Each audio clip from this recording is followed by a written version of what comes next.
Luc chapitre 12. Parlez ouvertement. Pendant ce temps, des milliers de gens sont venus autour de Jésus. Ils se marchent sur les pieds parce que la foule est très nombreuse. Jésus commence par dire à ses disciples, Faites attention au levain des pharisiens. Faites attention au levain des pharisiens. Ne soyez pas des gens faux. Tout ce qui est caché, on pourra le découvrir. Tout ce qui est secret, on pourra le connaître. C'est pourquoi ce que vous dites pendant la nuit, les gens l'entendront en plein jour. Ce que vous dites dans le creux de l'oreille, dans la chambre, les gens le crieront sur les places. Avoir confiance en Dieu. Je vous dis ceci à vous, mes amis. N'ayez pas peur des gens qui tuent le corps, mais qui, après cela, ne peuvent rien faire de plus. Oui, qui devez-vous respecter? Je vais vous le dire. Celui que vous devez respecter avec confiance, c'est Dieu. Lui, il a le pouvoir de vous jeter dans le lieu de souffrance après votre mort. Oui, je vous le dis.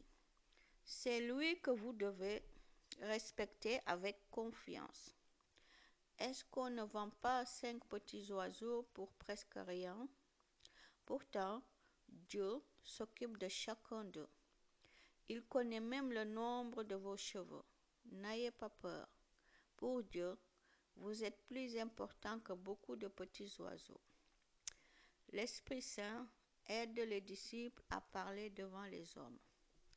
Je vous le dis encore, si quelqu'un dit devant le monde, J'appartiens à Jésus, alors le Fils de l'homme dira devant les anges de Dieu, Cette personne m'appartient. Mais si quelqu'un dit devant le monde, Je n'appartiens pas à Jésus, alors le Fils de l'homme dira devant les anges de Dieu, Cette personne ne m'appartient pas. Si quelqu'un parle contre le Fils de l'homme, cette personne recevra le pardon. Mais si elle insulte l'Esprit Saint, elle ne recevra pas le pardon, quand on vous amènera pour vous juger dans les maisons de prière ou devant les chefs ou les autorités. Ne soyez pas inquiets en vous demandant comment nous défendre. Qu'est-ce que nous allons dire? En effet, à ce moment-là, l'Esprit Saint vous enseignera ce qu'il faut dire. Ce qui arrive à celui qui cherche les richesses pour lui-même. Quelqu'un dans la foule dit à Jésus, Maître, commande à mon frère de partager notre héritage avec moi. Jésus lui répond, Je ne suis pas là pour juger vos affaires, ni pour partager vos richesses. Ensuite, Jésus dit à tout le monde, Attention, ne cherchez pas à avoir toujours plus de choses. En effet, la vie de quelqu'un ne dépend pas de ce qu'il possède, même s'il est très riche. Alors, Jésus leur raconte une histoire. Un homme riche a des terres qui produisent une bonne récolte. Il se demande, qu'est-ce que je vais faire? Je n'ai pas assez de place pour mettre ma récolte. Alors, il se dit, voilà ce que je vais faire. Je vais démolir mes greniers et en construire de plus grands. J'y mettrai toute ma récolte et mes richesses. Ensuite, je me dirai à moi-même, Mon ami, tu as là beaucoup de richesses pour de nombreuses années. Repose-toi, mange, bois, amuse-toi. Mais Dieu lui dit, Tu es fou. Cette nuit, je vais te reprendre ta vie. Et tout ce que tu as mis dans tes greniers, qui va l'avoir? Jésus ajoute, Voilà ce qui arrive à celui qui cherche des richesses pour lui-même, mais qui n'est pas riche pour Dieu. Dieu donne tout ce qui est nécessaire à la vie. Jésus dit à ses disciples, C'est pourquoi je vous le dis, ne vous faites pas de soucis pour votre vie, ni pour votre corps. Ne vous demandez pas qu'est-ce que nous allons manger. Avec quoi est-ce que nous allons nous habiller? Oui, votre vie est plus importante que la nourriture et votre corps est plus important que les vêtements. Regardez les oiseaux. Ils ne sèment pas, ils ne récoltent pas, ils n'ont pas les réserves ni de grenier, mais Dieu les nourrit. Et vous valez beaucoup plus que les oiseaux. Ce n'est pas en vous faisant du souci que vous pouvez ajouter un seul jour à votre vie. Si vous n'arrivez même pas à cela, pourquoi alors vous faire du souci pour les autres choses?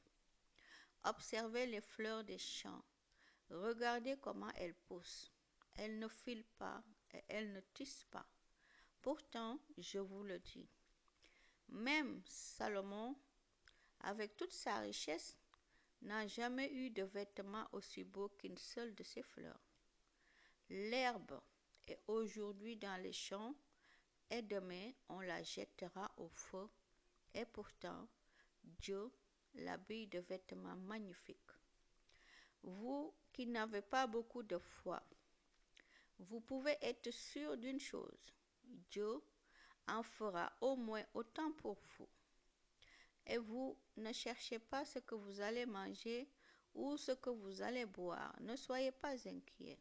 En effet, les gens qui ne connaissent pas Dieu cherchent tout cela sans arrêt. Vous avez besoin de ces choses et Dieu, votre Père, le sait bien. Cherchez plutôt son royaume et il vous donnera tout le reste en plus. N'ayez pas peur, petit troupeau. Votre Père a choisi de vous donner le royaume. Mettez ces richesses auprès de Dieu. Vendez ce que vous avez et donnez l'argent aux pauvres. Faites-vous des porte-monnaies qui ne s'usent pas. Mettez vos richesses auprès de Dieu. Là, elles ne s'abîmeront pas. Les voleurs ne peuvent pas les prendre et les insectes ne peuvent pas les détruire. Oui, là où vous mettez vos richesses, c'est là aussi que vous mettrez votre cœur. Être prêt à recevoir le Fils de l'homme. Restez en vêtements de travail et gardez vos lampes allumées. Soyez comme des gens qui attendent leur maître au retour d'un mariage. Et quand il arrivera et frappera, les serviteurs lui ouvriront la porte. Ils sont heureux, ces serviteurs, si en arrivant, le maître les trouve éveillés. Oui, je vous le dis, c'est la vérité. Il mettra son vêtement de travail, il fera asseoir ses serviteurs pour le repas, et il passera pour leur servir à manger. Si le maître revient à minuit, ou plus tard encore, et s'il trouve ses serviteurs éveillés, alors ils sont heureux. Comprenez ceci, le maître de maison ne sait pas à quelle heure le voleur va venir. Sinon, il ne laisserait pas le voleur entrer chez lui. Vous aussi, soyez prêts. En effet, le Fils de l'homme viendra, mais vous ne savez pas à quel moment. Le serviteur fidèle est intelligent. Alors Pierre dit à Jésus, Seigneur, est-ce que tu racontes cette histoire pour nous seulement ou pour tout le monde?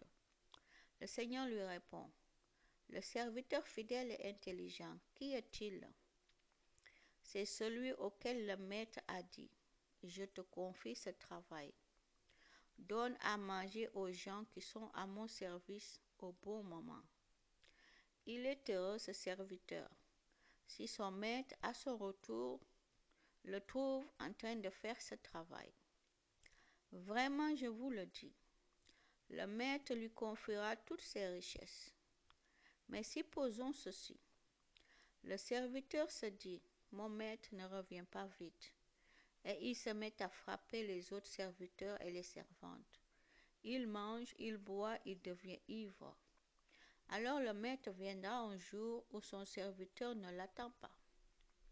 Et à une heure qu'il ne connaît pas, il chassera ce serviteur et il le traitera comme ceux qui ne sont pas fidèles.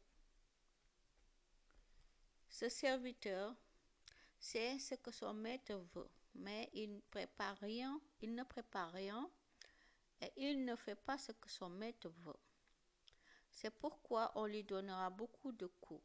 Mais si un serviteur ne sait pas ce que son maître veut, et s'il agit mal, on lui donnera peu de coups.